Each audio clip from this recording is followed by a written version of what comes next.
The Mind Your Game podcast, which is hosted by LeBron James and Steve Nash, they came out with a new episode today that featured Steph Curry. And I was watching it. I was actually so excited for this episode.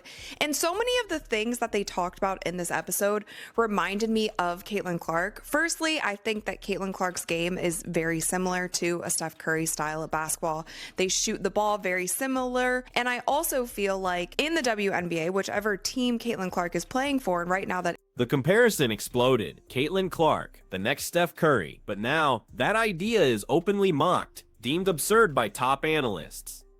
Forcing Clark into Curry's mold isn't just an error, it's a profound misjudgment of her unique talent, jeopardizing her career. Imagine Steph Curry on a team totally unsuited for his style. That's the unsettling reality in Indiana.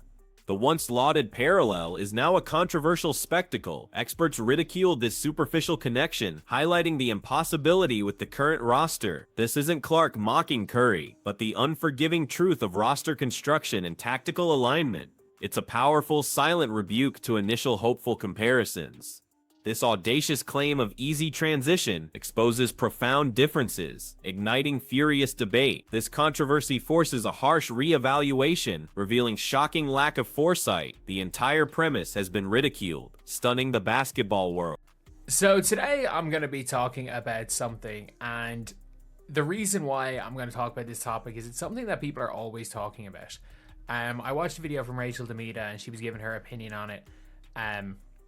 With Caitlin Clark, and I agree to an extent and I don't agree to an extent, but I want to talk about the fact that no matter what way you want to play Caitlin Clark, whether you want to play her like Steph, whether you want to play her like Steve Nash, whether you want to play her like Tyrese Halliburton, you need to have the right pieces around her. And the fact is, it sounds like Steph White wants Caitlin Clark to be Stephen Curry, but like, could you imagine? Initially, the parallels seemed undeniable. Caitlin Clark's shooting and game style strikingly resembled Steph Curry's revolutionary approach. Analysts proposed the Indiana Fever's offense should be entirely re-engineered, like the Warriors did, to unleash Clark's full potential. They championed a system explicitly designed for a generational shooter, believing Clark's WNBA path would mirror Curry's NBA ascent.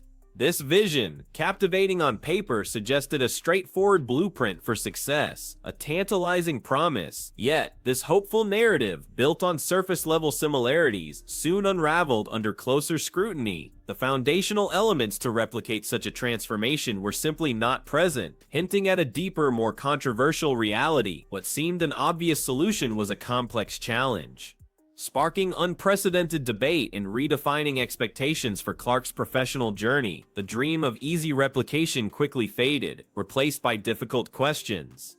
This was just the start of the unfolding drama. Injuries that she had, of course, they jumped from leg to leg, but you have two of the best basketball players of all time sitting on this podcast right here and talking about gaining muscle mass to your body, how that can affect your shot. LeBron is somebody who even says there are guys that come into the league who need to put on muscle, and when they put on muscle, it changes their shot and they are not able to shoot the ball the way that they used to. This is something that we talked about during the season. We saw how Caitlin was in her rookie season and the way that she was shooting, just the same as she was at Iowa, and then going into her sophomore season, we saw the kind of bulk that she put on. Now, if you're not doing that at a sustainable rate, and Steph Curry, he said, consider Steph Curry's early career revelation. Bulking up initially hurt his shot. In his rookie season, eager for strength, Steph added significant muscle. This change unexpectedly sabotaged his shooting touch, making him less effective. His coach, the legendary Don Nelson, saw the immediate danger, storming into the weight room. Nelson's message was furious. Do not mess with my sharp shooter. Do not sacrifice his unique talent for bulk. This dramatic intervention underscored a critical point. Protecting a generational shooter's mechanics is paramount, even over traditional strength training. It was an untold story of fierce organizational protection for Steph's primary asset, a lesson in prioritizing his unparalleled skill. This revealed the lengths a championship caliber team goes to nurture its stars. The delicate balance between physical development and preserving an elite skill is crucial, a challenge few master without dedicated support. Could this same issue plague another star? Anyway,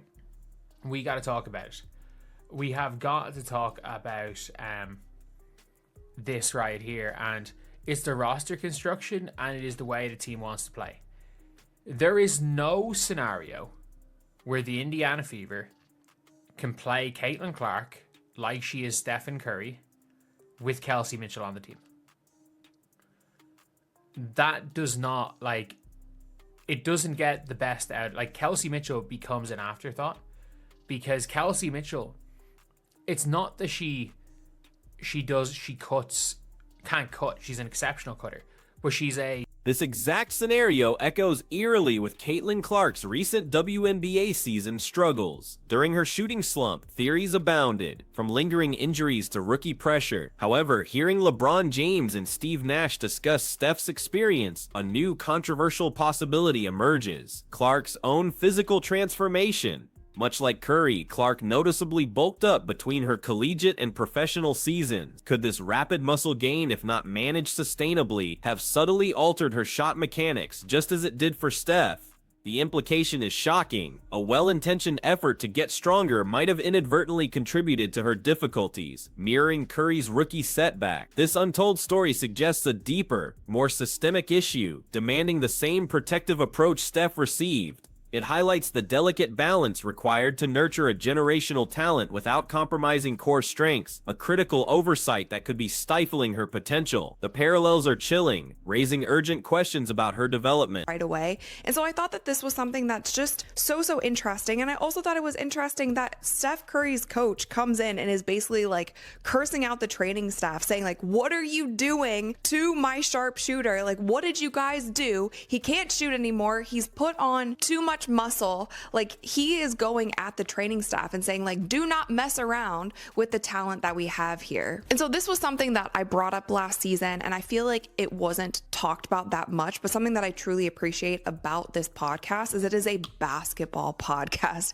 It's not all of the other things. Like, when you watch a show like this and you watch it with players, I think it's so fascinating. The Warriors' approach to Steph Curry wasn't just about protecting his shot, it was about radical empowerment. Their former GM famously told Steph, "You need to be shooting 15 threes a game." This wasn't a suggestion, it was an organizational mandate, a direct challenge to a player already pushing boundaries. Imagine the confidence instilled, a front office not just allowing but demanding you unleash your unique talent. This pivotal moment transformed Steph's career, leading him to shoot over 200 more threes in a single season and making a monumental leap. The Warriors didn't just build around him, they built for him, cultivating a winning system that amplified his revolutionary style. It was a testament to unwavering trust and foresight, illustrating how true greatness is nurtured through audacious encouragement, not cautious constraint. This bold strategy reshaped the NBA, proving sometimes you just have to let your star player shoot. What about Clark's experience? We have an entire team of players that look downhill. It is a team that got into the playoff, like got into where they were because of the power of friendship, not because of any like good things tactically. Like, the Indiana Fever literally got to one game from the finals because of heart. It was nothing to do with the tactics. It was nothing to do with the play style. It was nothing to do with the talent, because they didn't have the talent either. As much talent either. It was all heart. All heart. And we're coming into next season where I don't feel like you can rely on heart. Contrast that empowering narrative with Caitlin Clark's reported experience. Shockingly, Clark has revealed she was reprimanded for throwing certain passes or advised maybe that isn't the best shot in specific possessions. This isn't the fierce, unwavering organizational confidence Steph Curry received. Instead, it hints at a more cautious, perhaps restrictive environment. While feedback is crucial, reprimanding a generational talent for instincts, especially those defining collegiate success, raises serious questions.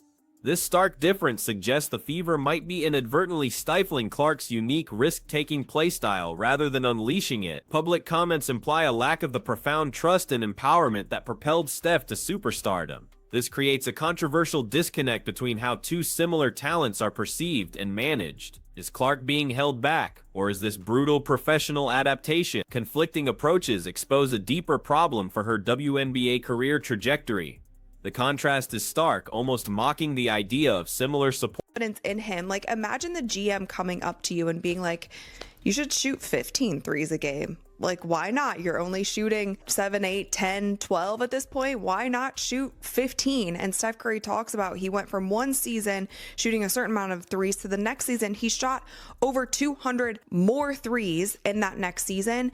And this is where Steph Curry starts to make leaps in his career. He's shooting more threes, but he's also becoming a greater player. The Warriors are starting to win. Like, all of these things contribute to a winning system of basketball because they are setting up the style of basketball for a player like Steph Curry, for a player who is changing the. Adding another layer to this controversy is the pervasive efficiency police mentality in the WNBA. Critics and fans obsessively focus on field goal percentages and turnovers, often penalizing risk takers. This stifling approach directly contradicts the freedom given to players like Steph Curry, who, despite occasional poor shooting nights 1 for 13 from 3, was consistently encouraged. The WNBA's turnover police mindset further compounds the issue, especially for a generational talent like Clark. Her daring passes and deep threes often come with inherent risks, but also unparalleled rewards. This culture of constraint fundamentally clashes with the revolutionary style of play a Steph-like player embodies, potentially preventing Clark from fully embracing her aggressive, game-changing approach. It's an unspoken battle between traditional WNBA sensibilities and the modern high-volume, high-risk, high-reward basketball championed by Curry. Is the league holding itself back or protecting its players? The answer remains fiercely debated, further complicating Clark's journey.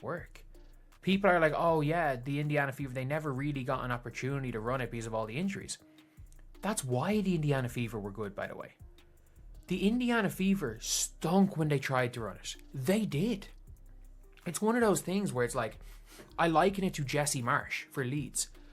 Jesse Marsh had this system that he really wanted to run. He took over for Leeds during the 2021-2022 season, about halfway through. We were in a relegation battle. And he literally was like, I don't have enough time to put in my system, so I'm just going to try keep this team up and win games. And he kept. Beyond shooting, Steph Curry's off-ball movement is a masterclass in gravity. LeBron James himself highlighted this, noting that when Steph is on the floor, team rim attempts skyrocket to 45%, dropping to 27% when he's off. This isn't from Steph passing to the rim, it's the sheer respect for his presence, his gravity pulling defenders and creating unparalleled spacing. Opponents feel a false sense of accomplishment when Steph gives up the ball, thinking they've contained him when in fact, he's most dangerous without it. He creates chaotic advantages through relentless cutting and screening away, twisting defenses into knots. This untraceable influence, this ability to impact the game simply by existing on the court, is a hallmark of his genius. It's a silent yet powerful testament to how a player can completely dictate an opponent's defensive strategy without even touching the ball. A truly revolutionary aspect that changed basketball forever. Does Clark possess this same silent power? Police in the WNBA. So many WNBA media and fans are just like obsessed with efficiency and like making sure that you're not taking too many shots and you're not. Players like this, there are going to be games. There's been games where Steph Curry has had 2 points. There have been games where Steph went like 1 for 13 from 3. Like, you are going to have those games if you are a player like that. And there's this weird like mentality, I feel like, that is all throughout the WNBA. They're literally the efficiency police and literally the turnover police. And if it's like, if you're not the most efficient player on the floor, then all of a sudden you're doing something wrong. But again, I just thought this story was so interesting because Caitlin Clark exhibits the same profound off-ball gravity, a trait often overlooked in discussions focused solely on her on-ball heroics. The dynamic between Clark and Aaliyah Boston, for instance, perfectly illustrates this. When Clark is on the floor, Boston's involvement near the rim dramatically increases. Clark's presence alone, whether cutting, screening away, or relocating after a pass, creates such chaos and defensive distortion that it opens up opportunities for her teammates. Opponents focus so intensely on containing Clark that it allows others like Boston to capitalize. This subtle yet powerful influence demonstrates Clark doesn't need to dominate the ball every possession to control the game. Her mere existence on the court changes defensive alignments, creating crucial spacing and opportunities, mirroring Steph Curry's unique impact. It's a testament to her versatile threat, proving her value extends far beyond raw scoring, an invaluable asset even without the ball. But is this enough for the Steph comparison? Lexi Hull, which, if we're being completely honest, If you want to play Warriors Steph Curry type offense, you get rid of Lexi Hull. You don't keep her. And in my opinion, that's dumb. That's dumb. You don't not keep Lexi Hull because of the little things that she can do. Not even the little things, just the defensive plays that she makes. If you want to run that offense, you let, like, Natasha Howard cannot be, like, you need to put a restraining order on Natasha Howard because she is the literal worst power forward, starter or bench for that system. The literal worst one for that system that you want to run. And by the way, Natasha Howard. Here's where the Caitlin Clark as Steph Curry comparison takes a brutal, controversial turn. One analyst states, Steph Curry does not play anything like Caitlin Clark, not even remotely. This isn't just a difference, it's a categorical dismissal of the parallel. Clark, they assert, is much more of a Steve Nash to Steph Curry, or a Trae Young, or Tyrese Halliburton, excelling primarily as an on-ball creator who needs to scan the floor and take a few dribbles. She's not, they argue, the elite off-ball mover and quick decision-maker defining Curry's motion offense. Trying to force Clark into something she's not will simply not work. This direct refutation rips apart the foundational premise, revealing profound tactical disconnect. It's a stark, almost mocking indictment of an ill-conceived comparison, suggesting the coaching staff might be trying to fit a square peg into a round hole, with disastrous consequences for Clark and the Fever. This fundamental disagreement exposes a core flaw. The comparison is being openly ridiculed. The same thing, at least we haven't seen those things publicly. Like, she has come out in interviews and said that she was reprimanded for throwing certain passes, or like, hey, maybe that isn't the best shot that we could have taken in that possession. And the mindset around these two players, which I feel like when you have a player like Steph or you have a player like Caitlin, it should be similar. You should be instilling so much confidence in that player. It's been handled differently, at least from what we know publicly. The next clip I want to share with you guys is about Steph Curry's off-ball movement. So listen to this. Over a certain period of time in your career, your team's rim attempts when you're on the floor are 45% of your shots. That's not from you. The real problem, analysts claim, lies squarely with the Indiana Fever's roster construction. If you want Caitlin Clark to play like Steph Curry in a Warrior-style motion offense, you need specific personnel. But the Fever, critics argue, are filled with ball stoppers and vertical players who look downhill immediately, not the east-west passers essential for fluid motion. Players like Kelsey Mitchell are exceptional cutters, but primarily backdoor to the basket, not the move and reload type like Klay Thompson. This roster simply cannot facilitate the continuous ball and player movement required for a Curry-esque system. The ball doesn't reverse, it sticks. This glaring mismatch between coaching aspirations and player capabilities creates an almost comical contradiction. The team is fundamentally unequipped to run the very system its coach allegedly desires, turning the Clark as Steph dream into a strategic nightmare. The harsh truth is that even a generational talent cannot overcome a fundamentally flawed team composition, setting the stage for inevitable struggle. The current roster practically mocks the motion offense. She is not someone who swings the rock. Paige Beckers is someone who swings the rock. If you are dead set on this offense, as I've said plenty of times, based on everything we've heard Stephanie White say, a trading Caitlin for Paige would improve both teams. Like, Caitlin Clark trying to turn Caitlin Clark into Timu Page, just trade for Paige. It's as simple as that. If you want Caitlin to be Paige, if you want to play like UConn, go sign a bunch of UConn players. Go trade Caitlin for Paige and sign a bunch of UConn players.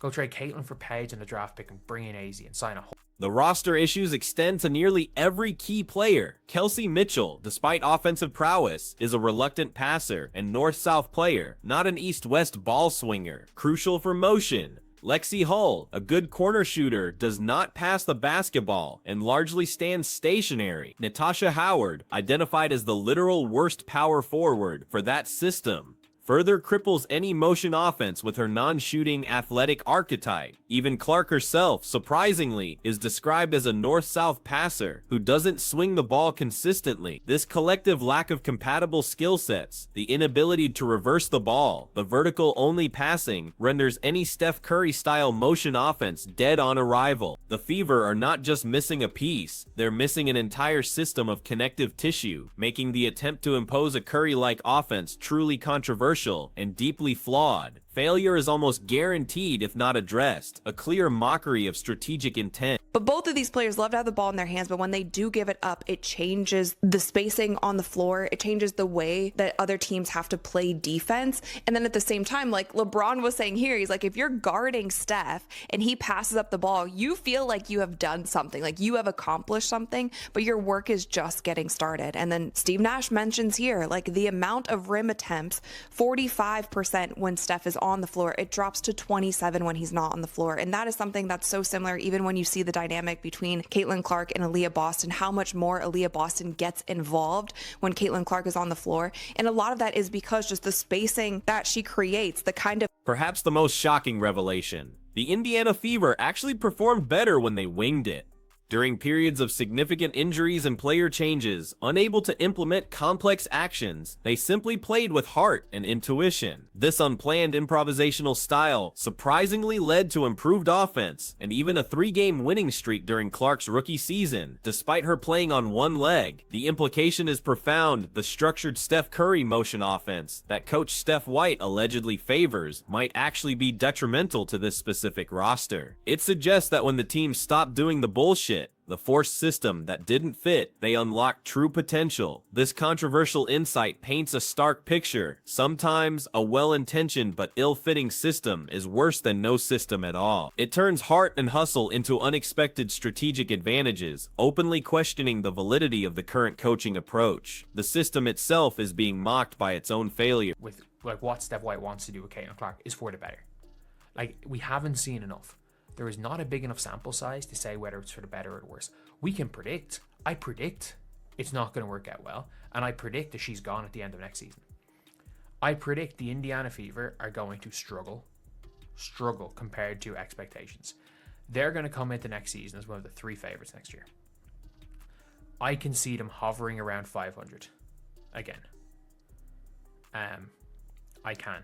Like, I can see them making some real bad off-season moves. My prediction is that they trade the 10th pick. I don't see them using that 10th pick. The coaching vision itself is now under intense scrutiny. Coach Steph White reportedly wants to mold Caitlin Clark into a Steph Curry-like player and is allegedly consulting Steve Kerr for insights. However, analysts argue this is a fundamental misstep. Steph Curry does not play anything like Caitlin Clark, they insist. Clark is described as a much taller version of Trae Young, or more akin to Steve Nash or Tyrese Halliburton, players who excel as primary ball handlers. Seeking advice from Kerr about Curry for Clark is like consulting a chef for French cuisine on perfecting Italian pasta. The underlying styles are simply too disparate. This strategic misdirection, trying to fit a player into a role that doesn't align with their natural game, is a controversial decision that could prove costly. It highlights a critical disconnect between the desired outcome and the player's strengths, a flaw now openly challenged and ridiculed. The very consultation method is being mocked. This video, but I saw this podcast episode and I was like, I gotta talk about some of these things, because even in WNBA offseason, like, all of the discourse at this point in time has been anything but basketball. And you guys, it's pushing me over the edge. Like, I'm this close to being like, I will talk about the WNBA when and if they're back in season. Otherwise, I do not care.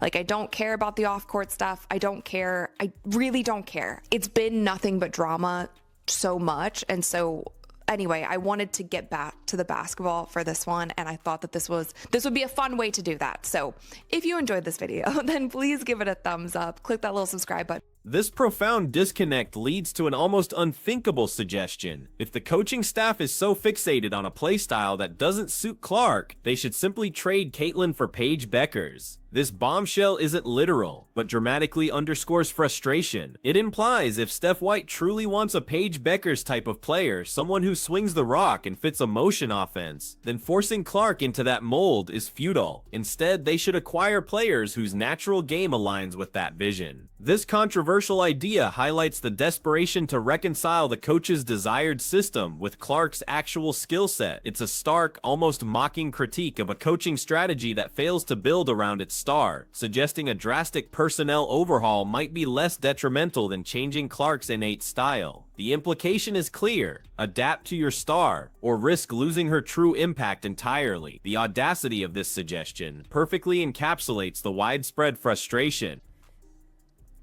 Luka for Real Madrid, James Harden, heck, even freaking Russ in those non-KD years. If you have a ball-dominant player who's an elite ball-dominant player and frees up other players in your team, you give them the fucking ball. And you let them do what they can with it. Especially if those players don't excel at moving off the ball. Like, nobody's turning James. And again, James Harden doesn't have a ring because he came up, in his prime, he came up against a Warriors team who added Kevin Durant. Like, it's as simple as that. And then it took a CP3. History teaches a clear lesson about ball-dominant players. Give them the DMN ball. Whether LeBron, Luka Doncic, James Harden, or even electric Russell Westbrook in his prime, elite players who excel with the ball and create advantages should be unleashed. They are offensive hubs, drawing defenses and freeing up teammates through sheer gravity and playmaking. Attempting to force such players into an off-ball, motion-heavy system when their strength lies in on-ball creation often stifles their genius and diminishes team effectiveness. The narrative that heliocentric players can't win is often debunked by external factors like injuries or cheap ownership, not inherent flaws. Clark, as a Steve Nash in the half court and a Magic Johnson in the full court, needs to leverage her advantages. The controversy here is clear. Are the Fever ignoring basketball history or forging a new, painful path? This fundamental truth, if ignored, will be a tragic mockery of her potential.